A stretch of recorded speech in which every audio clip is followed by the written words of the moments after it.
నమస్కారం.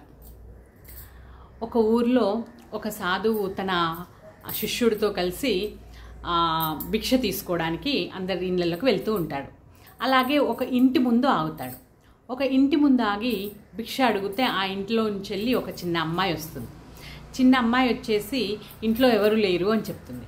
అనగానే ఆ సాధువు అంటాడు, సరే ఇంట్లో ఏమైనా ఉన్నాయేమో తీసుకొనిరా, తినడానికి కానీ ఏదైనా ఉంటే తీసుకురా అంటే ఆ అమ్మాయి లోపలికి వెళ్ళి ఇంట్లో ఏమీ లేవు అని చెప్పేసి అంటుంది. సరే ఇంట్లోకి వెళ్ళి కాస్త దుమ్మైనా తీసుకురా, పిడికెడు దుమ్మైనా తీసుకురా అని చెప్పేసి అంటాడు. అనగానే ఈ అమ్మాయి వెళ్ళి ఇంట్లో దుమ్ము ఉంటుంది కదా, దుమ్ము ధూళి ఉంటుంది కదా, దాంట్లోంచి పిడికెడు తీసుకొచ్చి సాధువుకి ఇస్తుంది. ఇదంతా పక్కన ఉన్న శిష్యుడు గమనిస్తూ ఉంటాడు.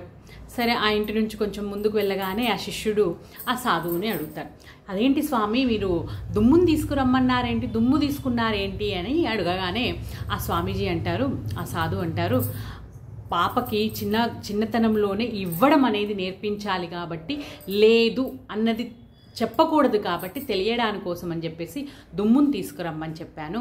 ఈ లేదు అన్న పదము మనం చిన్నప్పటి నుండి అలవాటు ఇవ్వడంలో ఉన్న ఆనందాన్ని నేర్పిస్తే లేదు అన్న పదం వాళ్ళ నోట్లోంచి రాదు అని చెప్పేసి అంటారు. మామూలుగా ఈ కథలో ఎంత అర్థం ఉంది అంటే, మనము మన దాంట్లో ఉన్న అలవాటుని మనం పిల్లలకు అలవాటు చేయడం లేదు. ఏంటి? ఇవ్వడంలో ఉన్న తృప్తి. అందరం కూడా ఒక్కసారి గుర్తు తెచ్చుకుంటే, చిన్నప్పుడు బిస్కెట్ ప్యాకెట్ చేతిలో ఇచ్చేసి అమ్మ నాన్న మన దగ్గర కూర్చొని ఎవరెవరు ఉన్నారో ఇంట్లో కుటుంబ సభ్యులందరికీ తలా ఒకటి ఇచ్చిరా. ఆ చిన్నవాడికి మన చిన్నప్పుడు కూడా మనకు తెలుసు, అందులో అందరికీ ఇస్తే మన దగ్గర ఇంకొకటో రెండో మిగులుతాయి అని చెప్పేసి. అయినా కూడా నీ కోసం కూడా ఒకటి ఉంచుకో, కానీ మిగతా అందరికీ ఇచ్చిరా అని చెప్పేసి అలవాటు ఏదైతే ఉందో దాన్ని మనం మర్చిపోయాం. అందులో ఉన్న తృప్తి ఎంత అదిగా ఉంటుంది. ఆ ఇస్తున్నప్పుడు ఆ కళ్ళల్లో కనపడే ఒక తృప్తి, నేను ఏదో ఇస్తున్నాను, నాకు చెందిన దాన్ని వాళ్ళకి ఇస్తున్నాను అనే తృప్తి ఇప్పటి పిల్లల కళ్ళల్లో మనం చూడగలుగుతున్నామా? ఇప్పుడు ఒక అలవాటు అయిపోయింది, ఏదైనా ప్రత్యేకమైన వంటకం చేయగానే ముందు తలుపులు మూసేస్తాం, ఆ వాసన కూడా బయటికి పోకుండా ఉండేట్టుగా చూస్తాం.